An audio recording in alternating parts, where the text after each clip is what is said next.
So when you hook up to a campsite, the hose is located in the storage. What you would do, we have a filter conveniently attached for you guys, so you have water filter. We do change that regularly, but this is the hose that you attach to the actual campsite, and this is the hose that you attach to the RV over on the city fill part, okay, on the driver's side. Alright? Again, you should have enough pressure at the campsite. You can turn off the pump, the water pump inside. Unless you don't have enough pressure, then you can turn the water pump on and it'll help with your water pressure. Okay? And again, that's located in the storage area.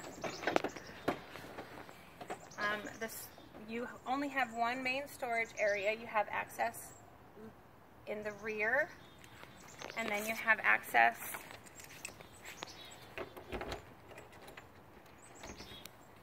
on the side. I do want you to take note that, again, keep everything locked, because in the wind everything will flap and the door could possibly break off while you're driving. So even if this is unlocked and say this is locked, again, it's just really loose.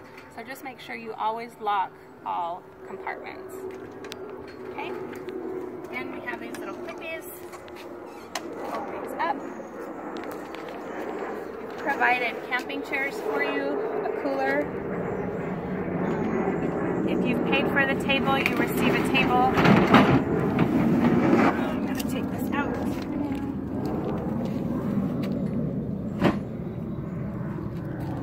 You have plenty of storage space for all of your bags and whatever. Okay? So next, other water fill. Oh, over on this side, when we were talking about water, the other side was if you're at a full campsite hookup, right? And you're attached to their water. On this side is another water fill, and it gets confusing. But this side is just, what we require is you to have the water tank full when you return it. On the passenger side, this is where you connect just a hose and you fill the tank inside the RV with water. And that needs to be full upon check-in when you bring the RV back. Okay? All you do is just connect it, fill it up till it starts to overflow, or till you check the levels inside and see that it's full. Alright? And that's why I have these little labels, because it gets confusing because we have the two water connections. Alright? So another requirement when you return the RV is to have the propane full. You'll be using the propane when you use the heater, when you use the hot water, that kind of thing, the refrigerator. So you will be required to get the propane full. Don't worry, you don't have to do it yourself. It's easy enough. Anywhere there's propane, you pull up. What you do, it's on the driver's side. I have it marked as propane. You open it up. Again, there's a little thingy. All you do is you show them where it is and say fill it up. They will know what to do. Now if you're ever in a situation where you're like, nothing's getting cold, my propane isn't working, it's just like a barbecue, righty-tighty, lefty-loosey, you just make sure that it's on. Right now it's on. We're expecting a rental, so it's on. Okay? Go. Okay, so for all your RV dumping needs, we have everything stored in one location, which is right here. It's labeled hose and dump items. So again, this will be locked. Supplied gloves here. You always want to make sure you put your gloves on. These are extra large gloves because you can always fit a smaller hand in a large glove, but not vice versa. So you always want to don your gloves first. And you're going to grab this hose out of here.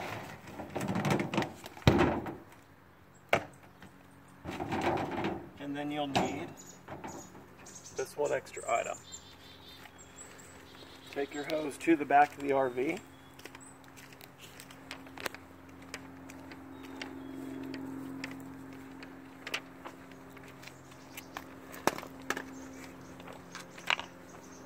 This is where your dump valves are. You've got your black waste drain, and you can see right here where you're going to hook up.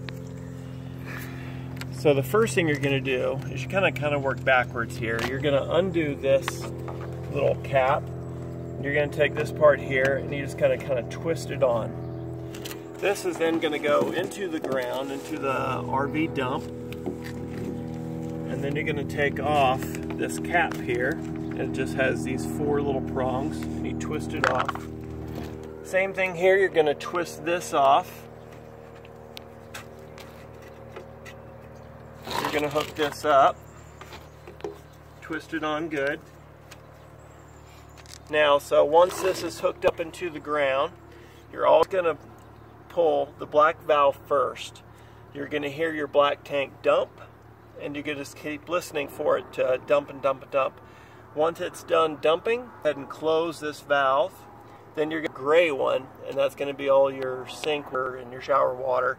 And then that's going to drain and flush out this tube. And until you hear that to stop running. Now, if you're at a full RV hookup, you're going to hook this up into the ground, but you're not going to leave these valves open. If you're at a full hookup, you'll leave these valves closed, and then every couple of days you'll come out and you'll do the same procedure where you open the black valve, let it drain, close it, and then pull the gray valve, let it drain, and then close it. You're not going to leave the valves open all the time. That can let things, bugs and stuff that are in the sewer get up into the RV. We definitely do not want that. So when you're at a full RV hookup, hook everything up, but just periodically come out and do your black first, gray second. When you're done with dumping the RV, you're going to close your valves. You're going to disconnect this by twisting it off. Put your cap on securely. And then most RV dumps are going to have a hose with fresh water. You want to take that hose and put it in the tube here and turn on the water and kind of flush this out and get it kind of clean. Once that's done, go ahead and put your cap back on. Take this from the ground, disconnect that, and put your cap back on. And now we've secured whatever is left in here where it's not going to get back out and it's going to contain any kind of smell. But hopefully you flushed it really good with fresh water so there's not anything left in there. And then all there's left to do is put this back where you found it. Follow me.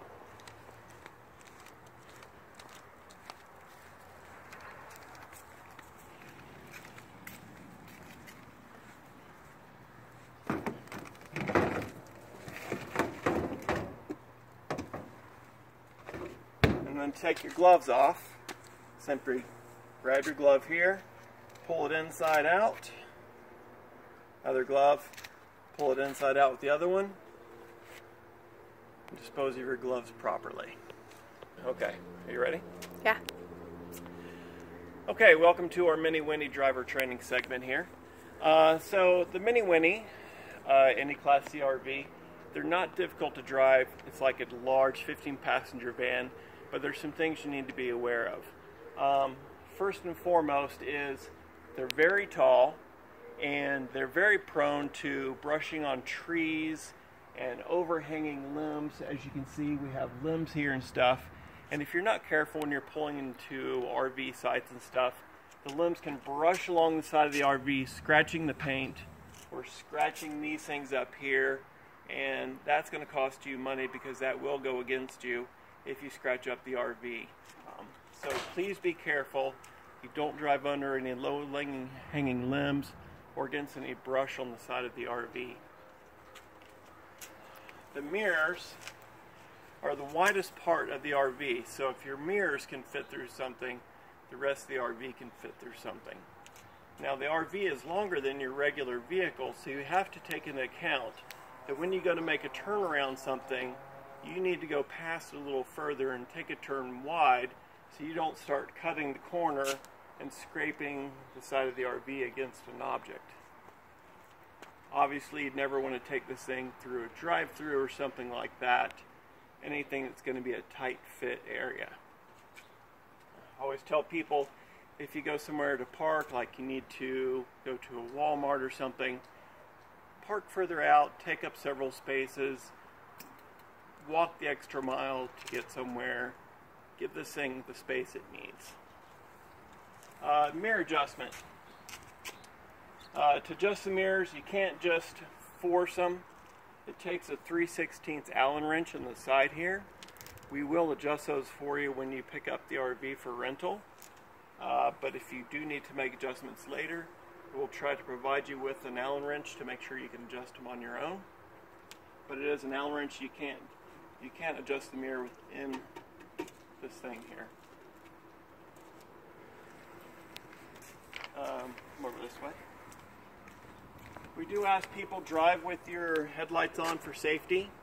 It is a big vehicle, but with today's distracted drivers, having headlights on a long straight road does reduce accidents by 40%, so please do turn your headlights on when you're driving.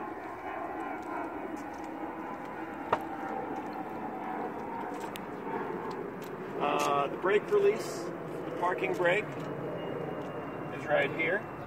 So when you go to park your vehicle, push down the parking brake with your foot, and then you can release the parking brake right here. Always use your parking brake when you're parked. This vehicle is also equipped with a GPS tracking device.